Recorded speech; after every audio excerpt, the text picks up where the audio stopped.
everyone, and welcome to the Converse podcast. I am your host, Max, and today I'm joined here by... Little boy. Also known as Noam. Asher. Also known as slightly littler boy, or slightly taller boy. We're taking shots at your height, sorry. And today we're going to be talking about the mystery brand scandal that involves Jake Paul and Rice Gum, who are two YouTubers. Yeah, because this is like the 5th time we've done it, because every single time you guys say some really inappropriate stuff. So I've never said the N-word in my life. Okay, so I'm just gonna read off the script, and then we're gonna go into it. Okay. Yeah, sounds good. So around actually, before, if you don't know what to say, here's the script. Just read off the script and figure out when you say. Don't actually rip it. But it's monkey. So what exactly is the mystery thing? So around January 3rd of 2019, the YouTubers Jake Paul and Rice Gum promoted a brand called Mystery Brand. Mystery Brand. Jesus, stop with the background noises. He's reading the script. He's got to focus. So Mystery Brand is a gambling website where you pay real money, open a box, like these online boxes. Yes. That gives you a chance to earn really expensive things. So, for example, there's like a $125 million mansion. I'm opening my mansion. I got nothing. You cursed! It was important. Damn it. I got Supreme stickers. Just like Mystery Brand is gonna give you. Here, let me start. Here, nothing. We'll start from there. Ready? So, like, it's kind of like CS:GO gambling, right? It's kind of like... Where should I start? I'll start. Without cursing. Want me to restart the How podcast? would I read the script for you, and you'll just cut it from there? Yeah. Okay, you read this. So, I guess. I gotta figure out. So, I'll read the script from here. So, Mystery Brand is a gambling website where you spend real money to get a box where you can get random rewards. Most of them really expensive, or you may get nothing. A lot of the time, you don't get anything, as it's a gambling website, and you're not going to get a lot of stuff. But people have been known to not acquire them, but they've been known to win the objects. Noam, you want to talk about that? Yeah, they don't actually... A lot of people said that they don't actually get the rewards that they got. But let's talk about that later in more detail, because we need to talk about the people influencing this... Influencing this thing, yeah. This website. So these two people, Rice Gum and Jake Paul, are very... I don't want to say famous or infamous, but they're well-known. They are 10 million. They are well-known on the internet, 10 million subscribers, I believe. 10 million subscribers. In total, or I guess individually, I don't know. Individually. Individually, wow. Good for them. But both of them are what people call hype beasts, and what those are essentially people who will buy Supreme for the sake of buying Supreme, buy expensive stuff for the sake of buying expensive stuff. Not for actual purpose. Like, for example, like... It's just to show off. It's showing off. It's essentially when you post a photo on Instagram of your neck hurting, you get your AirPods in it. It's the same concept, on a larger scale and a lot less reputable and cool of people to do. Oh no, I accidentally tripped over my Louis Vuitton bag and my AirPods didn't fall out. Yeah, like that. And then there's one person, iDubbbz TV, who... I also don't want to say famous or infamous, because he also can have a reputation depending on who you ask. He does these things where he calls people out on how they behave on the internet. Is that relevant? And it is. And as stupid as the concept sounds, but we're not talking about Rice Gum. We're talking about Rice Gum's connection. I know we have to show. Basically, the whole thing is we have to give a little bit of backstory about Rice Gum. I don't think it's relevant. So Rice Gum's backstory generally. Hey, irrelevant. So before everything occurred, while Rice Gum was still being a happy little boy with a lot of subscribers and sitting pretty, this guy iDubbbz did a video on him where he called him out and essentially just ruined his reputation. Yeah. And Rice Gum, I wouldn't say... I'm going to avoid saying opinions, but I think I should say one here. I don't think he's the most intelligent of people. He kind of... He did. We should have a podcast completely about content cop. We could.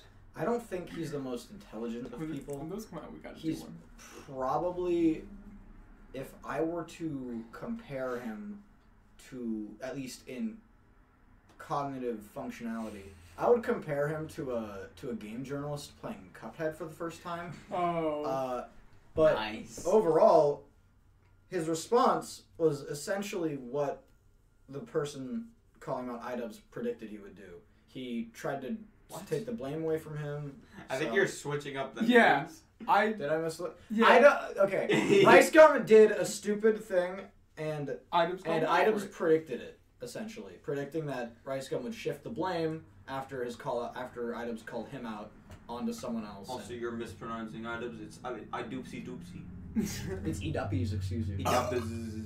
And that's essentially his story. Jake Paul is just... cut this out. How do I say this without calling him a himbo? What's a himbo? Like a bimbo, but a guy. Do you think I could get away with that? He doesn't think things through. He's kind of an airhead. Put that in without context. But the other person, Jake Paul, he essentially... His claim to fame, or infamy, is that he... This is a scummy person in general. Well, there's a lot of things that he did. For starters, I believe he did the colorblind glasses video, correct? That was Logan Paul. That was Logan Paul. Jake Paul is RiceGum, but with a younger fan base. A way younger fan base. He's essentially RiceGum, but like... probably talks to kids too much and is most likely banned from We're not going to the thing with his dad. We're not going to the thing with his dad. Let's stay away from that. But they both have very young audiences, very influenceable audiences, and what they do is they exploit that, and I don't mean in the Cosby way, I mean in the marketing way. They essentially will bring up websites and stuff like this. For example, the Mystery Brand website, they'll bring it up on their channel, and they'll talk about it and be like, hey, bros, go to this website and get cool merch. Are we just going to casually skip the fact that yeah, we're skipping over it. Come on, we're in a podcast here. You said we're going to exploit kids without the Cosby way. Once these two children are done laughing at it was not a joke and is a very serious thing for me to say. I'm sorry. Essentially, they... tell them to go to these websites. The kids go to these websites. They take their parents' credit cards and they spend their money on these websites. And essentially, I don't know if you're a parent, sir or madam, whoever's going to listen. And to this whoever's podcast, listening to this. Whoever's listening to this, but if you have a kid, and you know when they ask you for your credit card, and then you just kind of give it to them, and they spend way more than they said they would. This is that situation, but like tenfold. Sponsor is Pepsi. Okay. Don't ever sip again. Okay. That's essentially the gist of it. So what are your comments, Max? Yeah, that's basically. I mean, you just read off the entire script that I spent. I read the first paragraph, and everything else I thought of. Thanks for the cursing. No! No! Restart! No, we're staying. I'm just gonna cut it out. All right. 3, 2, 1.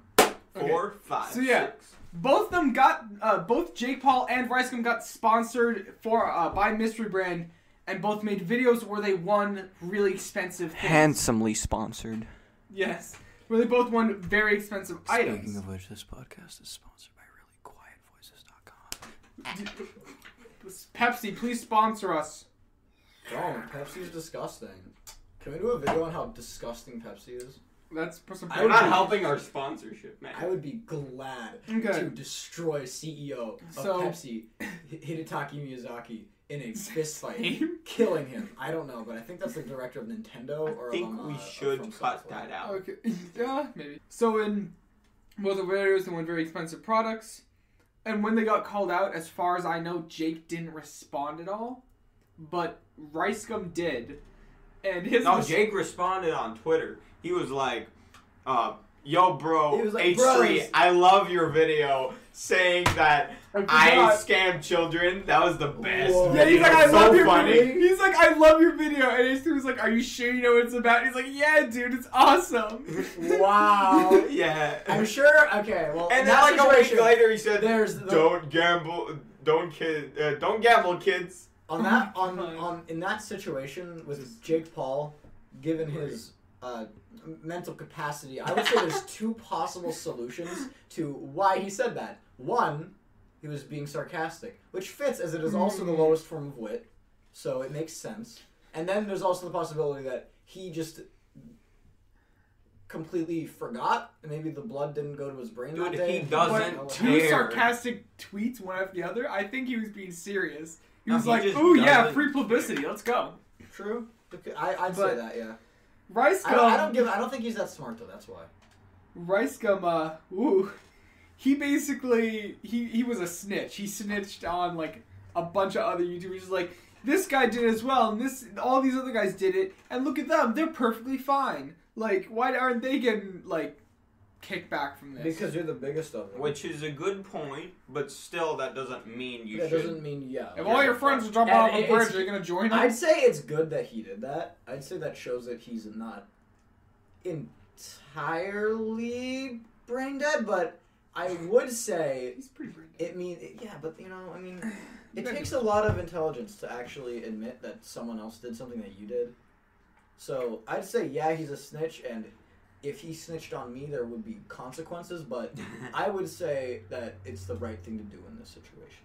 So let's talk about how they got called out. All right. So basically, big names just came out with videos about 2 days after the Rice Gum and Jake Paul videos went out. PewDiePie, H3, they made videos about the same time where they said, why would they do this? Their fans are mostly kids, and in no way do they tell them be careful with your money in any part of the video.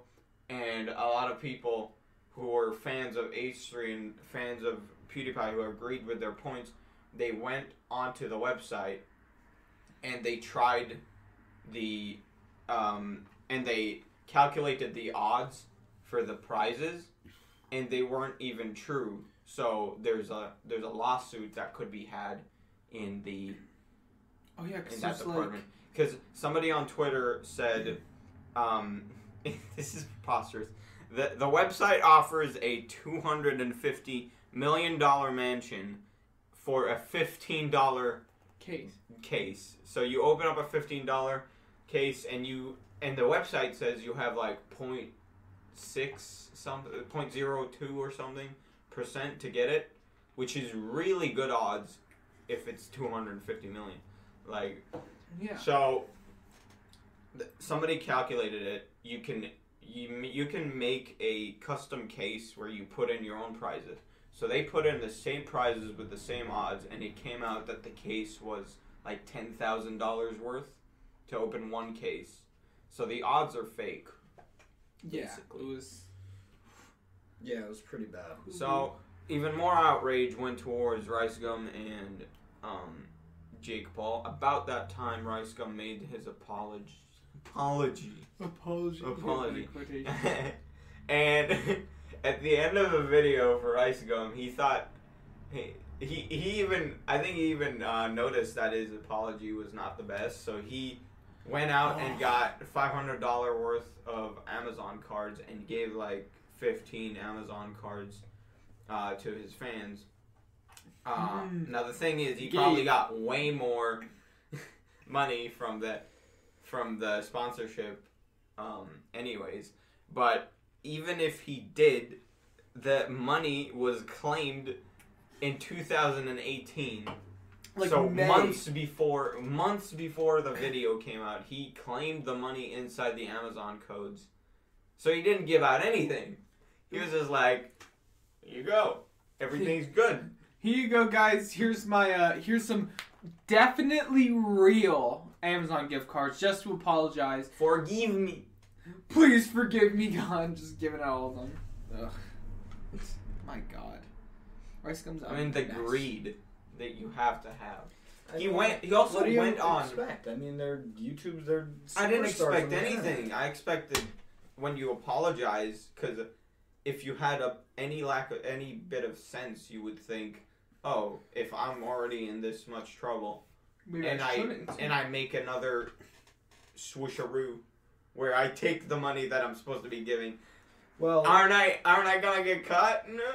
well, Nah. The thing is that requires the mental capacity. At to- least to 3 IQ. That requires at least 3 brain cells, and while I do have 4, so I can kind of understand how difficult it would be.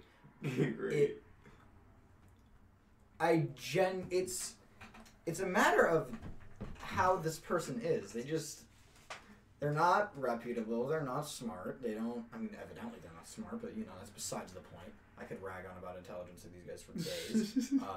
They're not smart. They're not clever. They're charismatic, evidently enough, but Yeah. to anyone who has a developed brain, clearly given by their audience, they're not good people. Yeah. In short, they're not good people. I mean, I could say it in a lot longer ways. They're unreputable. We can do an entire podcast about how bad of a person. Nicey no-no. They're nicey no-nos. I could say it in many ways. We can do an entire podcast basically Udasides, talking about their entire past and how messed up they are in general. Yeah, they killed people. Yeah, I'm saying it here. Rice Gum has murdered an innocent man in the streets of Miami. What is that red light on your forehead? What? Oh no! What's that red light? Oh no! I'm dying. That was the sound of me dying to a gunshot. Anyways, let's get back on track. Yeah, let's get back on track. So, also one more thing, Rice Gum he wanted to clear his image so much, but he's just so bad at it. He went on the Logan Paul podcast, Impulsive, and he was talking to Logan Paul. He asked him a bunch of questions like, "Why would you do this?" Rice Gum said, and I quote. No, I can't quote because I don't know what exactly he said, but he said something along the lines of, "I imagine how much money I got," since he said that another YouTuber received $100,000 for this sponsorship, but he has way more of a platform. He has way more of like a. So he said, "Imagine how much money I got," and of course, it's Rice Gum. He's got to flex. And as well. Rice Gum said after that, he said, I didn't really want to take it, but it's good cheddar. It's good money. I would say if there's one. He said, I don't if Rice Gum and these guys are comparable to one thing, I would say it's, I don't know, whatever, some Greek guy, legend, who just doesn't know when to stop or shut up. Because I'll be perfectly honest, they could have gotten away with this if they played it right. If they had the brain to play it right. And if they were lucky enough that people wouldn't actually see them playing it right. They could have done this. But they, like Icarus before them, they flew too close to the sun and wanted to flex. You don't flex about this stuff. This is not the time to flex. Flexed on the sun. This guy. He tried to flex on the sun with his wax supreme, and he fell. Just turned to ash like at the end of and he fell down. And he fell to the earth where he now resides. Thank you for the Greek mythology. I don't know. I just decided that would be a good comparison. Yeah. We're gonna do Midas's touch next, please. Well, yes. I mean, that's also comparable. When you get a we can't talk. In we my can't case, say that word. It turns red. We can't say that either. Richard. Can hurt. That is. Stop cursing. Whenever we're done, I gotta tell you all about that. You're red. No, not anymore. Talking about. What do you mean not anymore? I'll explain. Shut up, man. We're done. We're done. Okay, right. so we'll see you guys in the next podcast. Goodbye.